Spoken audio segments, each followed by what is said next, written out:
Hi everyone, it's Nicole here from Sydney English Teacher and from the Successful English Learner by Sydney English Teacher. And I'd like to say a warm welcome to session number 13 of my weekly writing tasks. Thank you for joining me and for taking the time out of your busy day. It's another beautiful day today, isn't it?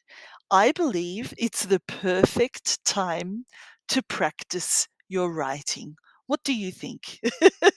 Do you agree with me? Do you want to feel good about your writing today and about what you've achieved? Well, let me help you with that, with this great writing session, and it's a really fun and interesting topic, which I'm sure will put a smile on your face.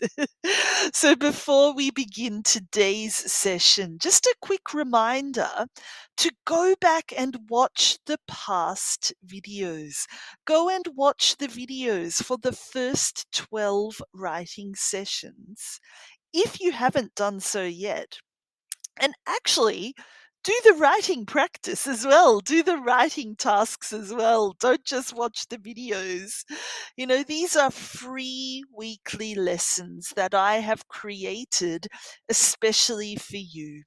The idea is to give you motivation, to give you inspiration, and to give you the opportunity to practice your writing and improve your writing with a fun weekly writing topic.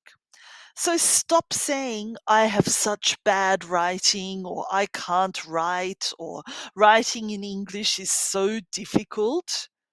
And let's do something about it. I've created these sessions to make writing in English so much more fun for you and to really help you achieve great results this year through regular writing practice. So join me. Let's do it. So, what are we doing today? Well, the plan for today is that I give you a quick review of last week's topic and I give you some writing tips and feedback from the writing tasks that I've seen from last week.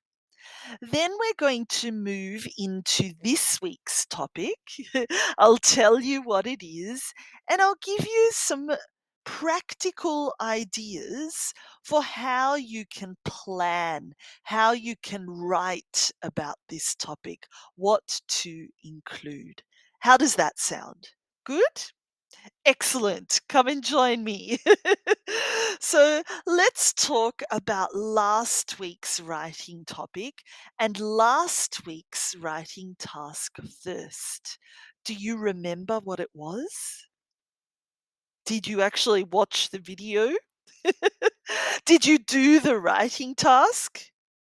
If your answer is no, then definitely go back, not now, but after you've watched this video, go back, watch the video for session 12 and do the writing task. It's a great one. For those of you who did join me and did complete the writing task, do you remember what the topic was? Yeah, that's right. I asked you to think about public transport in your country. You know, any type of public transport. It could be a bus, a train, a ferry, a tram, whatever you call it. Any type of public transport in your country. And I asked you to write about your experience using this form of public transport. It could be a positive or a negative experience. You could have good or bad memories. You could talk about how frequently you use this form of public transport. Is it often or not at all or not often? Is it cheap or expensive to use this type of public transport in your country? And is it popular? Is it always busy or packed? Or is it empty? Is it quiet? Here are some questions to help you gather your thoughts before writing about this topic. So, the questions I wrote were: how do you feel about this form of transport in your country? Is it worth taking? Is it cheap or is it expensive? Is it slow? Is it fast? Is it comfortable? And would you recommend it to others? So, if you haven't done writing task 12 yet, please put pen to paper. Of course, plan your ideas first and then share your thoughts. Practice your writing. You can even practice your speaking afterwards if you want on the same topic. It's a good topic, isn't it? So you could practice both things at the same time. Now I'd like you to give you some feedback on the writing tasks that I have seen since last week on the topic of public transport. If you'd like some general feedback about your writing too, then make sure that you do this week's writing task and send it to me so I can include some feedback about it in next week's feedback session. Okay? Are you ready? Let's go. So, the first bit of general feedback that I have is try not to use words that you're not 100% sure of. I know I always encourage you to use new words, to expand your vocabulary. But don't just throw in random words that sound good or that you think will be impressive. Random words that have no connection to the topic that you are writing about. Don't do that. It will just be confusing for the reader and it will make writing more difficult for you as well. So, if you're unsure of a word and its meaning and its usage, then please use a dictionary to help you, or even better, ask a native speaker. A native speaker is like a dictionary. So ask a native speaker as well or instead, so that you're 100% sure that that word you've chosen is the correct word for what you'd like to say. Second piece of general feedback from last week is about prepositions.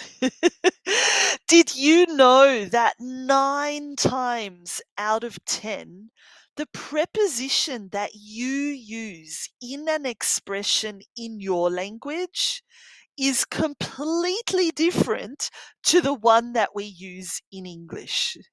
It's true, isn't it? So don't use the same one. Don't translate the preposition from your language to English. 90% chance that it's wrong. Okay? If you're not sure about which preposition to use, then check first before writing it down. Don't guess. Check. And obviously, don't avoid the preposition completely. That's even worse. Okay, include the preposition, but check before you write it down. And the third piece of general feedback I have for last week's session is always remember to use the verb ing form after an emotion verb. What do I mean by that? There are certain verbs in English which express your emotion, your feeling about something. After these particular verbs, if you use Another verb afterwards, it has to be in the ing form. So some examples are the verb like or love or enjoy. With those verbs, you're expressing your emotion about something, your positive emotion about something. You've got the word dislike, hate, not fond of. With those verbs, you're expressing your negative emotion about something. So after any of those emotion verbs, whether they're positive or negative, you want to include the ing form of the verb afterwards. So, for example, I really enjoy cooking. I dislike cleaning the house. I hate vacuuming. I love reading books, and I'm not fond of cleaning the toilet. There you go. So, verb ing. Okay, pretty easy to remember if you ask me. So, that's the feedback that I have from last week's writing session. I hope that it has been helpful for you and that you'll be able to remember and apply those tips in this week's writing and in any future writing that you do. So now it's time to move on to this week's writing task. Are you ready to start with writing task 13? I can't believe we have already reached 13. Let's do it. Let's begin.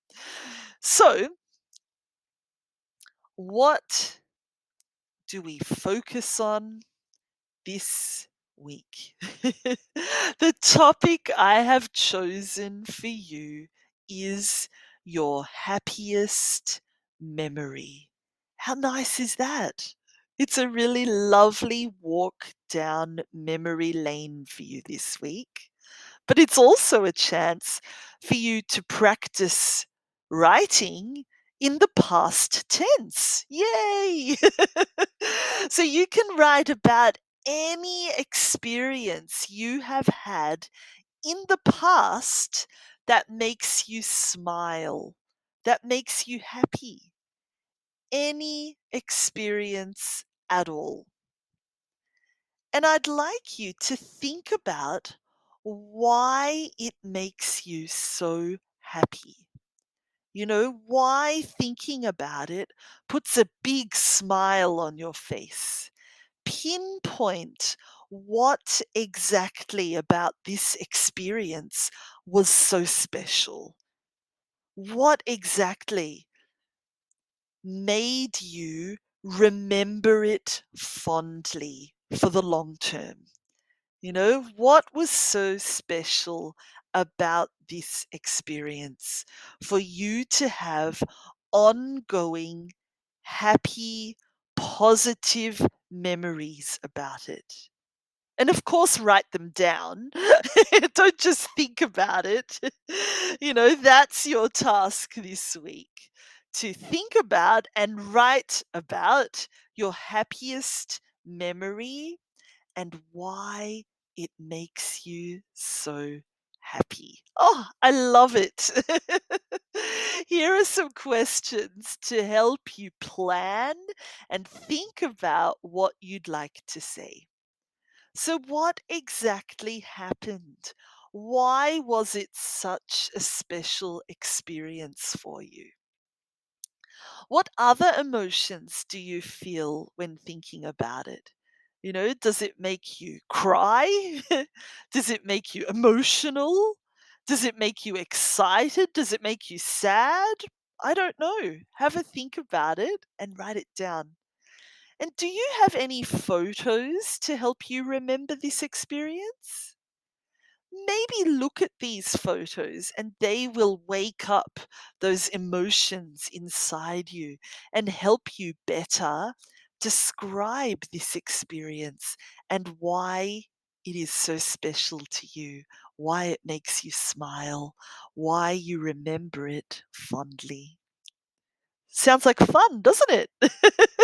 So, how long should your writing be for this week? Look, I would aim for about 1.5 pages. You can write 2 pages if you want, because I'm sure that for such a happy memory, you've got a lot to say, you've got a lot to write about. So share your thoughts with us and don't let a length or a limit in length limit you at all. Okay, just keep writing as long as you want, as long as you write a minimum of 1 to 1.5 pages. Is it a deal? Great. If you'd like an extra challenge to make your writing task this week extra fun, how about you try to include these words as well? We've got the verb reminisce about. We've got the adjective nostalgic, and we've got the noun souvenir. So try to include those three great words in your writing this week to really give it a lift and make it even more advanced. And of course, don't just watch the video. I know we've nearly finished. Don't turn off the video and that's it. Take the next step, grab your pen and paper after you've watched this video and actually do the writing task as well. And remember, if you have any questions, any problems, if you're stuck along the way, just get in touch because I'm always here to help. Okay? Don't forget that. Well, that was it for session number 13. I hope you really enjoyed it and that you have lots of fun writing about that wonderful memory, that wonderful experience. I can't wait to hear all about it, to read some of your writing, and to give you some feedback next week. Come and join me again next week for session number 14 for another fun writing topic and for the opportunity for you to practice and improve your English writing skills. Thanks so much for listening today, and I'll see you again next week. Bye.